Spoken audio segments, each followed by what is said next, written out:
हो गया। जी हाँ, नमस्कार दोस्तों, आप सभी का स्वागत है आपके अपने चैनल DKY क्लासेस में। हम आप लोगों के बीच आज शानदार वीडियो NCERT का ऑब्जेक्टिव कुछ क्वेश्चन लेकर आप लोगों के समक्ष आया हूँ, जो बिहार बोर्ड के लिए वेरी इंपॉर्टेंट कह सकते हैं। तो हम लोग इसको एक एक करके देखेंगे।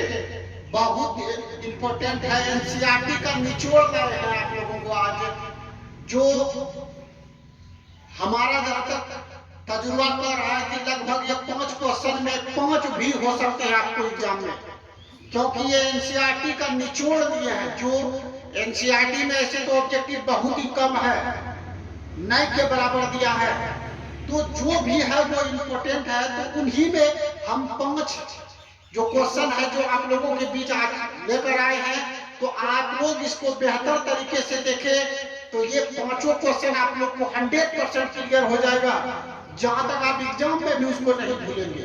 तो पहला सवाल आप लोग देखते हैं, त्रिभुज ABC में AB 6.3 सेंटीमीटर है, AC 12 सेंटीमीटर और BC 6 सेंटीमीटर है। तो कहता कोण B का मान क्या होगा। तो हम लोग एक फिगर बनाते हैं, एक त्रिभुज बना देते हैं ABC।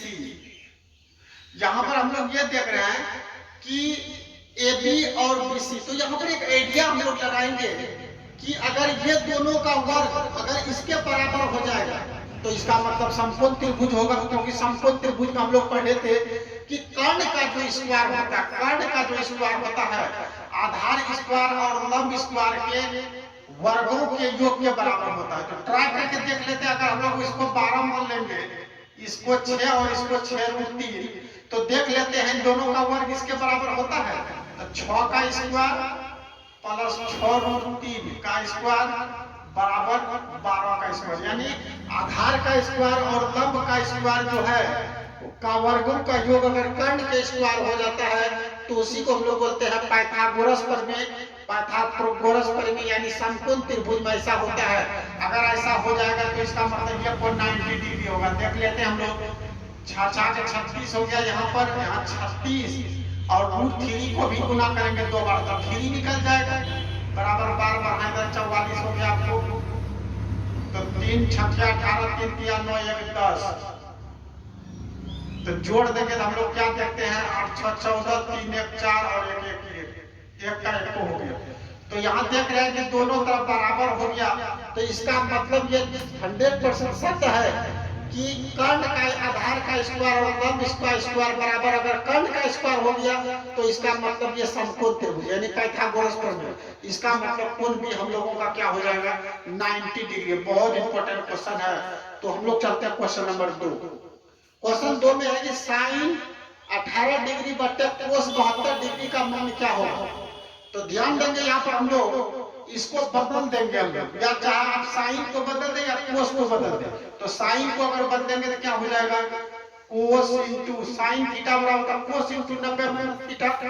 तो कोस 90 माइनस थीटा, तो थीटा का मान आपको 18 हो गया, बट्टे आपको हो जाएगा नीचे क्या है कोस 72 डिग्री। और अगर 90 में आप 18 को घटा देते हैं तो हम लोगों का हो जाएगा 72 डिग्री और बट्टा कोस 72 डिग्री।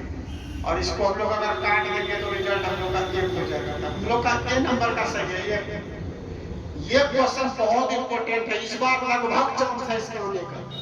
तो ऐसे भी अगर इस ढंग का क्वेश्चन अगर देखेंगे आप तो लगभग चांस 1 होने का होता है, लेकिन फिर भी कभी क्वेश्चन घूम जाता है। लेकिन 80% चांस बनता है इसका इस टाइप का क्वेश्चन अगर त्रिकोणमिति पे दे तो ये भी उसका आंसर होगा, बट्टे जब भी होगा। तो ये आपका ये किस तरह हुआ है करके हम दिखा दिए।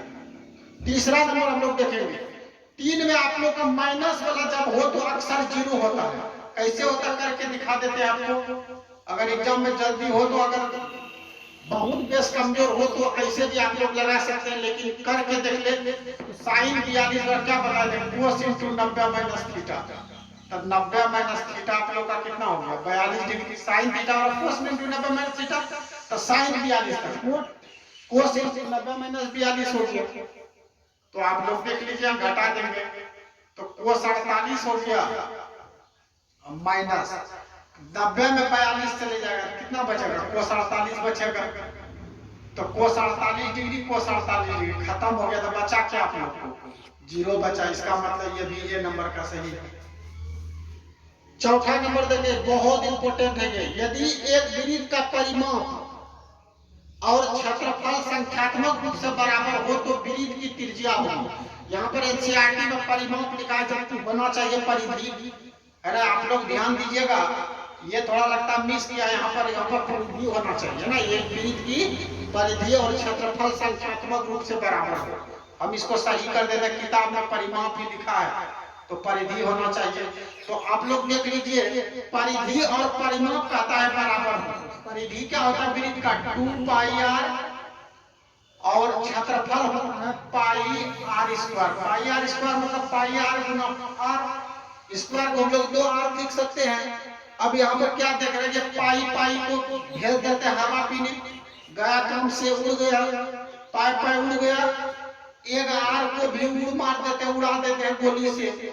इसका मतलब हम लोग को जो रिजल्ट बचा, आर बराबर क्या बचा, 2 बच रहा है, तो 2 मात्रा। ये क्वेश्चन भी बहुत इंपॉर्टेंट है, तो ये 2 मात्रा आप लोगों का ये नंबर ये भी ठीक हो गया। अब 5 नंबर में हम लोगों का है कि त्रिज्या आर वाले वृत्त के उस त्रिज्य खंड का क्षेत्रफल निकालना है जिसका कोण क्या है, p डिग्री है, तो निम्नलिखित में होगा।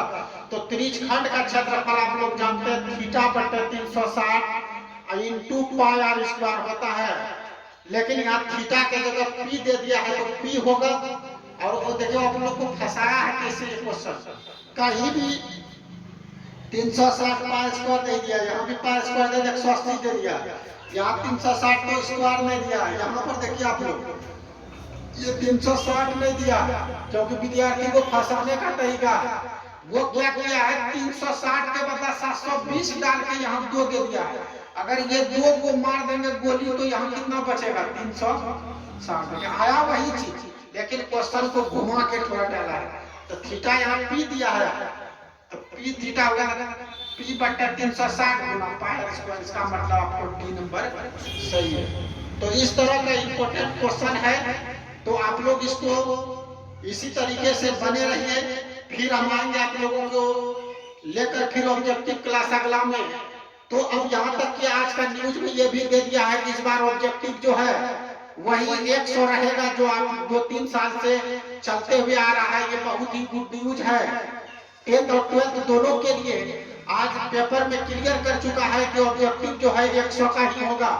तो खैर ये बेहतर है, 100 में 50 बनाना, यानी 50% बनाना है। लघुत्तरीय, दीर्घोत्तरीय और ऑब्जेक्टिव सभी प्रश्न आपको 2 गुना मिलेगा, जिसमें आपको 50% ही सॉल्व, यानी 100 अगर ऑब्जेक्टिव है मैथ में तो 50 सॉल्व करना है। उसी प्रकार लघु और दीर्घ जितना रहेगा उसका आधा ही हम लोगों को बनाना है। तो ये खैर बहुत अच्छा है, अच्छा रिजल्ट यानी बेहतर नंबर लाने के लिए आप लोगों के लिए बहुत गुड न्यूज कहा जा सकता है। तो ये आज मिला है, और आप लोग ऑब्जेक्टिव पर पूरा फोकस करें। ऑब्जेक्टिव आप लोगों को 100% यानी एक भी पीस गलती ना होना चाहिए। अगर ऑब्जेक्टिव बेहतर चले जाता है तो फिर सब्जेक्टिव में तो अक्सर स्टूडेंट का ठीक ही होता है, ऑब्जेक्टिव मिस होने का डर होता है, वो मिस्टेक हम लोगों से ना होना चाहिए। तो आज हम यहीं तक रहने देंगे, फिर आप लोगों से मिलते हैं नेक्स्ट वीडियो में। धन्यवाद।